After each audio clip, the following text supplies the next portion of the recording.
দরজায় কড়া নাড়ছে জাতীয় সংসদ নির্বাচনকে কেন্দ্র করে রাজধানীর বেশ কয়েকটি স্থান থেকে কর্মজীবী মানুষ যারা রয়েছে তারা কিন্তু অনেকেই লম্বা ছুটি পেয়ে তাদের নিজ গন্তব্যস্থল অর্থাৎ গ্রামের বাড়িতে ছুটে গিয়েছেন। গতকাল থেকেই রাজধানীর যেই বন্দরগুলো রয়েছে, বাস কাউন্টার, রেলওয়ে স্টেশন, নদীবন্দর সহ বিভিন্ন পথেই কিন্তু রাজধানী ছেড়েছেন হাজারো কর্মজীবী মানুষ। আমরা দেখেছি যেই রেলওয়ে স্টেশন রয়েছে, কমলাপুর রেলওয়ে স্টেশনে কিন্তু অনেকেই নির্ধারিত সিট না পেয়ে ঝুঁকিপূর্ণভাবে রেলের যেই ছাদ রয়েছে ছাদে কিন্তু উৎসবমুখর পরিবেশ নিয়েই তাদের যেই গ্রামের বাড়ি রয়েছে ভোট দেওয়ার জন্য তাদের নিজ গন্তব্যে ফেরত গিয়েছেন এবং সেই গন্তব্যকে ঘিরে কিন্তু রাজধানী বেশ ফাঁকাই দেখা যাচ্ছে এবং রাজধানীতে অন্যান্য সময়ে যে যানজটের যে তীব্র চাপ থাকে সেটি কিন্তু লক্ষ্য করা যাচ্ছে না এবং বলা যেতে পারে যেই মুসলমান ধর্মপ্রাণ মানুষদের সবচেয়ে বড় উৎসব ঈদুল আজহা এবং ঈদুল ফিতরের আগ মুহূর্তে সারা ঢাকা শহরে যেরকম পরিস্থিতি বিরাজমান থাকে, রাস্তাঘাটে যেই যানবাহন চলাচলে সীমিত থাকে সেগুলো কিন্তু রয়েছে। এবং একটি বিষয় বলে রাখতে চাই, দিবাগত রাত 12টার পর থেকে কিন্তু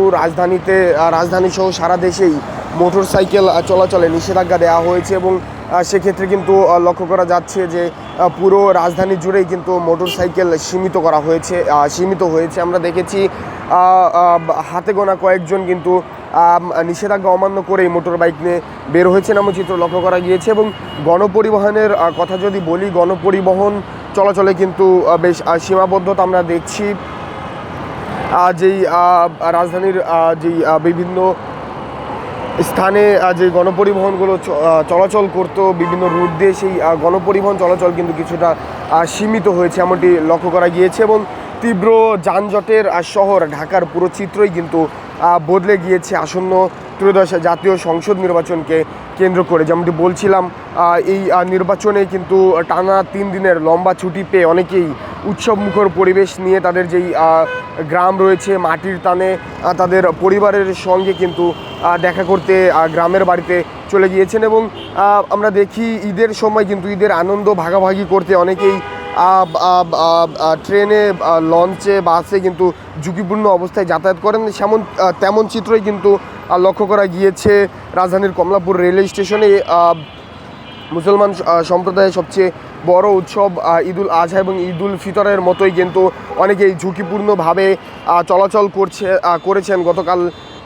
সারাদিন এবং আজকেও কিন্তু লক্ষ্য করা গিয়েছে যে রাজধানীর যেই নদীবন্দর রয়েছে সদরঘাট লঞ্চ টার্মিনালে কিন্তু সাধারণ মানুষের উপচে পড়া ভিড় কিন্তু লক্ষ্য করা গিয়েছে। এছাড়া যদি বলে রাখতে চাই, গতকাল দুপুরের পর থেকে উত্তরবঙ্গের যেই রুটটি রয়েছে এবং ঢাকা গাজীপুরের যেই সড়কটি রয়েছে সব সড়কে কিন্তু তীব্র যানজট লক্ষ্য করা গিয়েছে এবং নির্বাচনকে কেন্দ্র করে ঘরমুখো মানুষের যেই ঢল, সেই ঢলকে ঘিরে রাজধানীর যে চিত্র রয়েছে সেটি কিন্তু সম্পূর্ণই পাল্টে গিয়েছে। যেমনটি দেখানোর চেষ্টা করছি, তীব্র যানজটের শহর এই ঢাকার চিত্র কিন্তু অনেকটাই পরিবর্তন হয়েছে এবং প্রায় ঢাকা ফাঁকা এমন চিত্রই কিন্তু লক্ষ্য করা যাচ্ছে। এবং বলে রাখতে চাই, আজকে রাত 12টার পর থেকে কিন্তু সব ধরনের যান চলাচল বন্ধ করা হবে এমনটি ঘোষণায় এসেছে অন্তর্বর্তী সরকারের কাছ থেকে। এবং